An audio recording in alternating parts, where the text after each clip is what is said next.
everybody, Matthew here. You can see the little green pipe down there, and that is the French drain. I don't know if you can see it in this picture, but there is plastic sheeting above the gravel that's above the French drain perforated pipe. So we still have to dig a little bit to the left to try to find the end of it and see, does this go anywhere or does it just terminate here, and we'll have to dig around the other side and see if the other side goes somewhere. So to be continued. Good morning, everyone. Justin and I excavated yesterday and uncovered the French drain. It looked like it was just open on the end, not capped, and didn't go anywhere on this side. This is the east side of the house. Good thing is the holes in the pipe look like they're wide open. Doesn't look like it's filled with dirt or clay, but it also doesn't seem to be working very well. So we're gonna cut the pipe, put a 90-degree turn on it, and get it out away from the house. Also, I'll show you the other side where we're at right now. All right, we're on the west side of the house. And it was getting dark last night. I couldn't really see what I was doing very well, so I had to stop. There were no lights on the rental mini excavator. I couldn't judge my distance very well, so I ended up not getting close enough to the house. So I'm gonna have to scoot the excavator a little closer so I can get down to where I think that pipe should be, if it's in the same place as the one on the east side. I'll keep you updated. Good morning, everyone. Back at the Earthship. Just wanted to give you an update on the trenching project. There were a lot of rocks, as you can see right here. Took a lot of work with the excavator to get those out. You gotta love the Southern Missouri rock. I think there's more rock than there is dirt. So you see at the bottom of the screen there a pin, and then I don't know if you can see it in the video, but down at the far end of the trench there's another pin. I had a string you see laying off to the side there with a line level, and I just got a general slope to make sure that it's indeed sloping down out here. It gets hard to tell with all the dippity-doos in the trench. So it is sloping down somewhere right around a 1-degree slope, and so I'm just coming back and filling in the low spots and leveling out the high spots, and then we'll lay the pipe. All right, we're in the trench, heading toward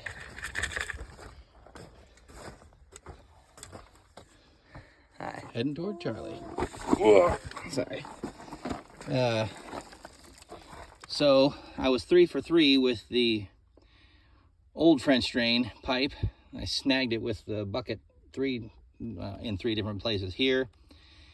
The driveway side, which is the east, this is the west, and then over near the shop where I'm going to be tying in on the east side. This side is just going to go around 100 feet and pour out past the yard. So I'm going to cut this off with the Sawzall, put this adapter on and put my corrugated pipe snap in there, and should be done. Okay, so we sawzalled the old French drain and attached the adapter with sealant and screws, all-purpose cement. You guys tell me if that was wrong. And screws to mechanically hold it, and then I'm gonna snap in the corrugated pipe. But while I'm down in the trench, I wanted to show you what the previous builder had tried to do. They were pretty much following Michael Reynolds' Earthship model. They had the rigid foam about 4 feet out from the tire wall, and on the outside they had lined it with 6 mil plastic, and then over the top looks like it was house wrap that they were trying to have shed the water but yet be breathable. And then at the very top was EPDM rubber coming out from under the sill plate and the bond beam. Between those two, coming out, I'd say 4 to 6 feet. But somehow that entire system has failed them, and we have like 80% humidity inside and just wet floors. So that's why we're trying to fix the French drain inside and out. All right, so it's the end of my workday here at the Earthship, and there we can see the corrugated pipe coming out at the end. I've partially covered it with gravel. I didn't cover the whole thing yet because I might need to attach the internal French drain we're doing to the same pipe. So I'm leaving it open until further notice. I believe we got our hammer drill, jackhammer type tool in the mail today, so that'll allow us to do the French drain inside. Until next time. Good morning, everyone. I'm down here in the trench again, and today I'll be using for the first time our new extreme power hammer drill type thing. Seems to me it's in between like a legit jackhammer size jackhammer and a hammer drill. It's pretty big, and the videos made it seem like it'll do the trick. I did buy the version that had an extra attachment with a spade attachment, so we'll see if that was necessary or not, or how well it functions. This morning we're back down in the trench, and Justin and I were talking about it. I think the easiest way to come out from the inside French drain is underneath the tire walls, with it just a small hole, just big enough, you know, this is 4-inch pipe, so maybe a 5-inch hole or whatever is necessary. And then this might be a dumb idea, but I picked up a pack of that foam,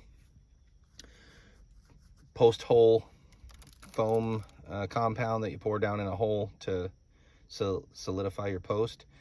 I was thinking of, is there a way I can make a form and pour that around the pipe that I'm going to put underneath the tires, and then that would re-solidify the whole thing. I don't know. Might be a dumb idea, but that's what I'm going to start with. Let's see how it goes. Hey guys, these rocks are kicking my tail. Let me show you. I've been working, I don't know, 2.5 hours. I started outside, but I mean for not very long. I came inside because I thought, well, I should punch the hole through from the inside so I know exactly. I kind of measured on the outside and inside, and I figured it was more important to be exactly between 2 tires on the inside. So I've spent the better part of 2.5 or 3 hours, and this extreme power machine is a beast. I mean, it's like 50 pounds, so that's kind of hard to wield. I went into the shop and I knew from photos that previous builder had a smaller hammer drill, so I went and found it. It's doing the trick way better, at least in this situation, because those are tight quarters and it's hard to hold a 50-pound thing sideways for very long. So anyway, I'll keep you updated and when I punch through the other side.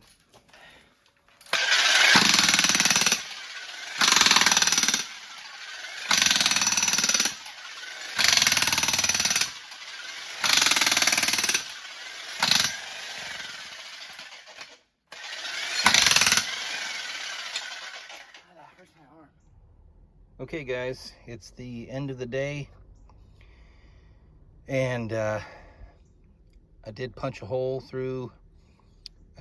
Shockingly, my measurements worked, and I dug out on both sides, and Justin came just in time to punch a steel rod through, and it came out exactly right. I was shocked. What I did discover in testing it with water is that these snap-on connectors are not even remotely watertight.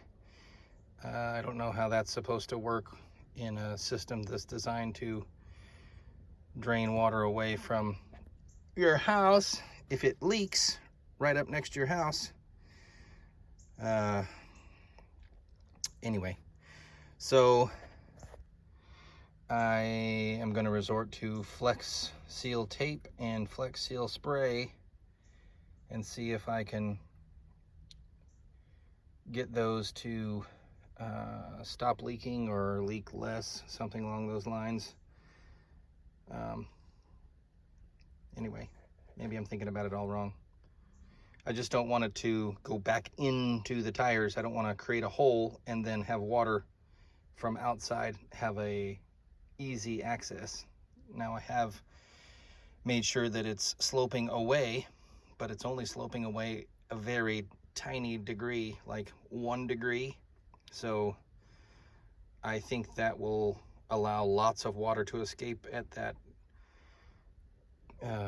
connectors right there. I've got 1, 2, 3, 4 different connections, all within 2 feet of each other. And if they all leak during a big rain, I foresee problems. All right, here's my cobbled together mess. So I sprayed the tar out of the connections with Flex Seal until it was just running off. I couldn't really get underneath very well, so I just kept spraying and spraying like super close so they would drip down around. Not the best, but that was all I could do at this point, other than take it completely apart.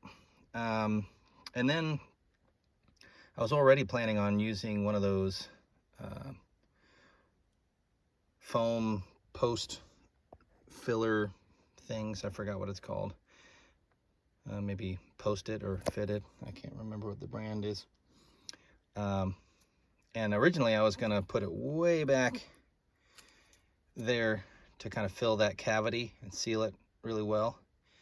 But in a pinch right now, I poured it all over the connections and lifted up on the connections just a little so the foam would go underneath as well and encapsulate it. So I'm hoping that having it completely encapsulated will potentially stop leaking. I may go get another 1 or 2 to do my original idea of sealing up the hole that goes through under the tire. On the other side, I just packed dirt in it, and then this side, I'm hoping to do the foam so that it'll really have a good seal, protect it from water, external water leakage.